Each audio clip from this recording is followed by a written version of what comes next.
like leaves in autumn hanging on the trees. With just 9 words, Giuseppe Ungaretti captures the full weight of human fragility, how life feels when it's hanging by a thread. In this short poem, he uses a simple comparison. Soldiers are like autumn leaves, still clinging to the branches, but ready to fall with the next gust of wind. Reading Ungaretti means following him into that buried harbor, that hidden place where pain and hope meet. He was born in 1888 in Alexandria, Egypt, between the desert and the sea. A stranger in a foreign land, he lived in exile from the start.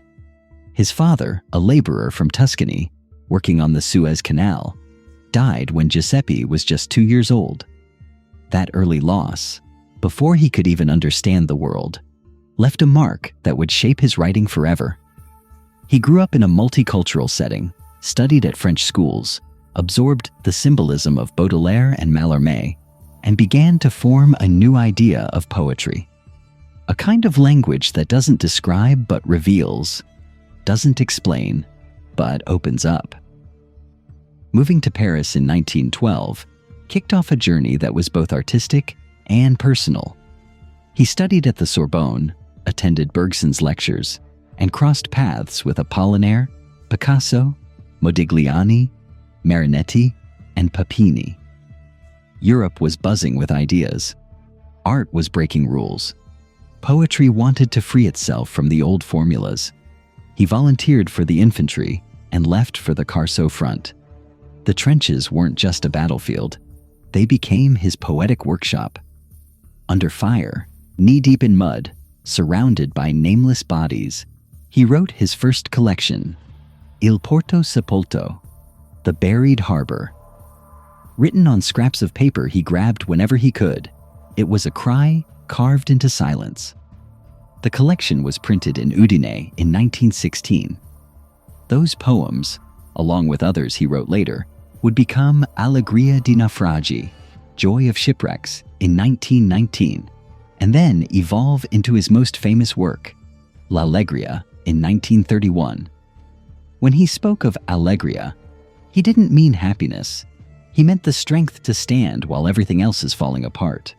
Not joy, resilience, a flash of real life in the middle of chaos.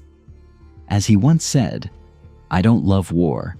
I'm a man of peace. It seemed like war had to happen to put an end to war." There's no hate for the enemy in those words, just empathy for what it means to be human. A deep need to look inward and make sense of the mess. Ungaretti changed everything. His lines broke apart and broke free. No rhymes, no set rhythm, no punctuation. Words stood alone on the page, stripped down and deliberate. Each one was chosen with care, bare but full of meaning. What he called scavata, or carved words, pulled from darkness to throw light.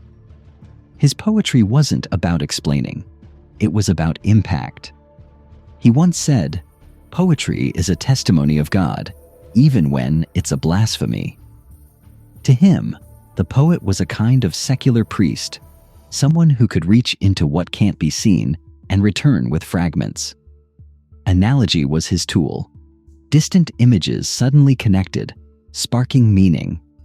No logic, no explanation, just instinct, just flashes, like the symbolists he studied. That's what makes Mattina, with the iconic line, "M'illumino d'immenso," such a landmark. 4 words that hold an entire world. The shock of dawn in the trenches, the fierce joy of still being alive, a moment of total connection between self and universe. The poem is barely a breath long, but it holds a lifetime. And that's no coincidence. Most of his poems look like fragments, because war, death, even life itself, are experienced that way, in pieces. After the war, he moved back to Paris, married Jeanne Dupois, had 2 kids. In 1921, he returned to Italy and joined the fascist movement, believing, like many others at the time, it might unify the country. But that support didn't last, and later, he mostly stayed silent about it. In 1933, he released Sentimento del Tempo. His writing shifted again. The lines grew longer, more structured. The voice got deeper, more formal. A mix of personal faith and a new respect for tradition, especially Petrarch and Leopardi. It wasn't about going backward. It was about building something solid. As he put it, after destroying the verse, I felt the need to rebuild it. And he did, without losing the honesty at the core of his work.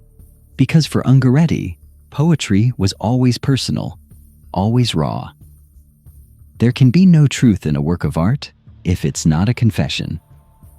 In 1936, he moved to Brazil to teach Italian literature at the University of São Paulo. While there, two tragedies hit him hard. First, the death of his brother. Then, in 1939, the death of his 9-year-old son, Antonietto. The pain was overwhelming. He didn't write about it for years. Eventually, in 1947, he released Il Dolore. It was grief on the page, both his own and the world's. The poems don't shout, they don't rage, they just try to say the unspeakable. One of the most powerful is La Madre, a final goodbye to the woman who gave him life. Simple words, but devastating. After the war, he returned to Rome. He got a university position and was recognized as one of Italy's most important intellectuals. But he didn't stop writing. He published La Terra Promessa, inspired by the Aeneid, a mix of myth and personal story. Then came Un grido e paesaggi, filled with verses charged with spiritual tension. And in 1969, now in his 80s, he published the definitive collection of his work, Vita di un uomo. The title said it all, because his poetry was never just about words. It was a diary of existence, an ongoing effort to give shape to lived experience. I'm a poet, a unanimous cry. I'm a collection of dreams, he wrote. He died in Milan in 1970, right after a final trip to the United States.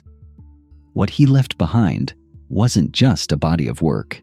He left a new way of seeing poetry, not as decoration, but as witness.